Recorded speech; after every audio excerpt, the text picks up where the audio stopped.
بسم اللہ الرحمن الرحیم۔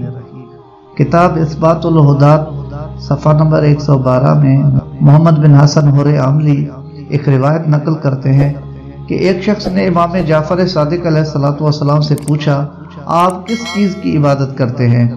امام علیہ السلام نے فرمایا، اللہ کی۔ اس شخص نے پوچھا، تو کیا آپ نے اسے دیکھا ہے؟ امام علیہ السلام نے فرمایا، آنکھیں مشاہدہ کے ذریعے سے اسے نہیں دیکھ پاتی، دل حقیقت ایمان کی وجہ سے اسے دیکھتے ہیں۔ موجودات سے قیاس کر کے اس کو پہچانا نہیں جا سکتا اور نہ ہی لوگوں سے اس کی تشبیہ دی جا سکتی ہے۔ آثار و علامات سے اس کی طرف رہنمائی ہوتی ہے۔ وہ اپنا فیصلہ میں کس طرح کے ظلم و ستم کو روا نہیں رکھتا۔ وہی میرا پروردگار ہے، اس کے علاوہ کوئی عبادت کے لائق نہیں، اس پر میرا بھروسہ ہے اور اسی کے جانب میں توجہ کرتا ہوں۔